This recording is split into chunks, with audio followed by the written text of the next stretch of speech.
Hello everyone, welcome to back my channel. I hope everyone is having a wonderful day. Before starting the video, please go ahead and hit the subscribe button and give this video a thumbs up. General Hospital spoilers suggest that it's Lois who is about to cause her grandson Gio some great pain.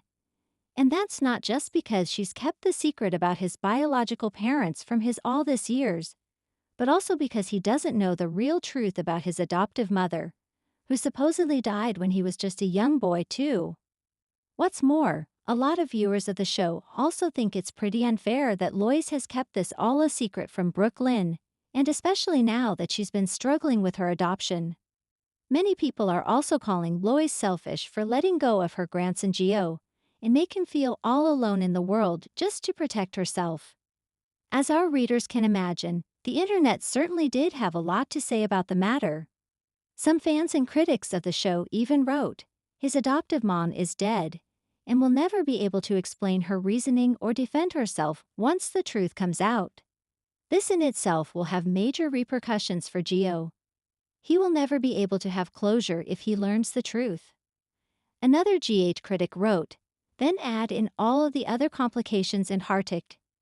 At minimum, it would cause years of trauma and pain for Gio as he sorted out his feelings.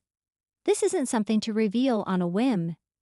It's something to consider very, very carefully, and only if everyone is very serious about dealing with the fallout."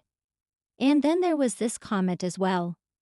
"Gio might be an orphan, but he's got a huge extended family and the dude is well adjusted and happy." Brooklyn has said time and time again that it's best she puts her kid's happiness first and not destroy his life by appending it about the adoption. Lois, for better or worse, is doing what BLQ has asked. But she's also getting the benefit of knowing who the kid is, even if she can only love him as more of an aunt or distant relative. Poor Charles has seen its fair share of heartbreak, betrayal, and unexpected twists. But in the coming days, one of its newest hearts may suffer a crushing blow, and it's coming from someone no one ever expected. Lois Cerullo, fresh from Bensonhurst, and burning with energy, charm, and loyalty to her loved ones, has made quite the impression since her return. But even the fiery and fabulous Lois has her blind spots, and one of them is about to land her in hot water with someone she never meant to hurt, her nephew, Gio Palmieri. Gio, the bright-eyed, musically gifted nephew of Lois and son of her cousin Carmen, came to Port Charles full of hope, curiosity, and talent. Living under Lois' protective wing, Gio has been experiencing the whirlwind that is life in Port Charles. From high drama at the Quartermain mansion to the secrets and shadows surrounding the music industry. But Gio's world is about to come crashing down, and the wrecking ball. It might just be Lois herself. A secret Lois shouldn't have kept. It all begins with a secret Lois has been keeping from Gio for months. While Lois would do anything for her family, she's been harboring a painful truth about Gio's father, a truth she swore she'd take to the grave. Gio believes his father Carmen left him and his mother years ago, abandoning them without a second thought. Lois always said Carmen just wasn't built to be a dad and disappeared. But that's not the whole truth. The real story. Carmen didn't leave, he was run out of Bensonhurst after crossing the wrong people. And those people, mob-connected, dangerous, men who don't forgive debts. Lois, along with some help from Sonny Corinthos, helped hide Carmen and orchestrated a plan to keep Gio safe. She even changed the story of his father's disappearance to protect him. But now, Carmen wants back in his son's life. He's resurfaced. He's sober, repentant, and claiming he's changed. He's been begging Lois to let him contact Gio. But Lois has refused, afraid of stirring up trauma, secrets, and danger. Unfortunately, she may have waited too long, because someone else is about to spill the beans. Blaze and the unintended confession.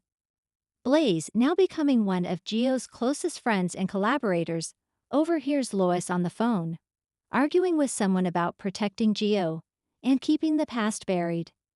Blaze doesn't mean to eavesdrop, but what she hears leaves her deeply unsettled. When she later asks Lois about it, Lois downplays everything, but Blaze can't shake the feeling that something isn't right. Meanwhile, Blaze and Gio have been working on a new track, a deeply personal piece about abandonment, identity, and the pain of being lied to. In a moment of vulnerability during a recording session, Blaze asks Gio, "Do you ever wonder if there's more to the story about your dad?" Gio laughs it off at first. Nah, Aunt Lois tells it like it is. But a seed is planted. Maxie Jones gets involved. As fate would have it, Maxie Jones finds herself entangled in this drama too. She's working with Lois on expanding Deception's crossover campaign with L&B Records, and during a logistics meeting, Maxie stumbles upon a file Lois meant to keep private. Documents relating to Carmen's relocation, a falsified death certificate, and correspondence with Sonny. Maxie, knowing Gio is already struggling with identity and finding his place, is torn. She tries to confront Lois, but Lois insists she's doing the right thing. "I was trying to spare him more pain." Pain, Maxie says quietly, doesn't disappear just because you hide it. It grows. Maxie doesn't tell Gio, but she confides in Dante, who also urges Lois to come clean before someone else does. The explosion. It's Brooklyn and Chase's engagement party, and the Quartermain mansion is packed. Gio, looking dashing in a sharp suit and genuinely smiling for once, feels like he's finally found a place where he belongs. He performs a song he wrote with Blaze that moves the room to tears. But the afterglow doesn't last. Moments after the performance, Carmen appears in the foyer. All eyes turn. Lois goes pale. Gio stares at the stranger in confusion. "Who's this?" he asks. Lois steps forward, visibly panicked. "Gio, this is your father." Time freezes. The music fades. Gio's world shatters. The fallout. Gio doesn't cry. He doesn't yell, not right away. He simply walks away. Out the door, into the night. When Blaze finds him hours later sitting on the docks, his guitar beside him and his expression hollow, he speaks barely above a whisper. "She lied to me, my whole life." Blaze tries to explain, but Gio isn't ready to hear it. "She took away my choice. My truth. I didn't even get to hate him on my own terms."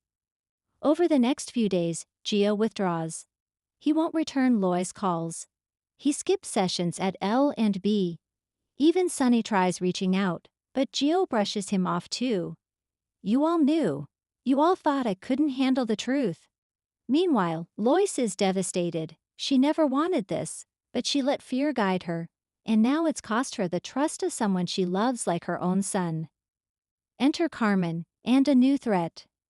Carmen doesn't make things easier. He's not just back for Gio. He's in Port Charles because someone from his past is back too. A man named Vince Ferraro, a fixer with ties to the old Bensonhurst mob, is now operating near the waterfront and wants Carmen silenced for good. Lois, realizing Gio is now caught in the middle of a dangerous mess, goes to Sonny. "You said you'd protect my family. Well, now's the time." Sonny agrees but warns Lois. "You should have told Gio the truth from the start. Now he doesn't know who to trust, and that makes him vulnerable." A mother's redemption. In a final attempt to make things right, Lois does something bold. She writes Gio a letter, not a text, not a voicemail, a handwritten letter, pouring her heart out. She confesses everything, the threats, the fear, the pain of watching Carmen disappear into darkness, the guilt of lying. She includes photos Gio's never seen, of his parents together, of his father holding him as a baby. She leaves the letter on his keyboard at the L&B studio, not knowing if he'll ever read it. The cliffhanger. The episode ends with Gio walking into the darkened studio late at night. He sees the letter. He picks it up, hesitates, then puts it down. He reaches for his guitar and starts to play the melody of the song he performed at the engagement party. But this time, the lyrics are different. Angrier. Raw. Emotional. As he plays, someone watches from the shadows outside the studio window, Vince Ferraro, and he's not just interested in Carmen. He's watching Gio now. Coming up on General Hospital. Will Gio forgive Lois before it's too late? Is Carmen truly reformed, or is he dragging his son into something dangerous? And just how far will Vince go to silence the Cerullo family once and for all? Port Charles is about to feel the tremors of a storm, one that could destroy more than just relationships. It could cost lives. Thanks for watching this video, and please subscribe our GH News 24 YouTube channel for more update news.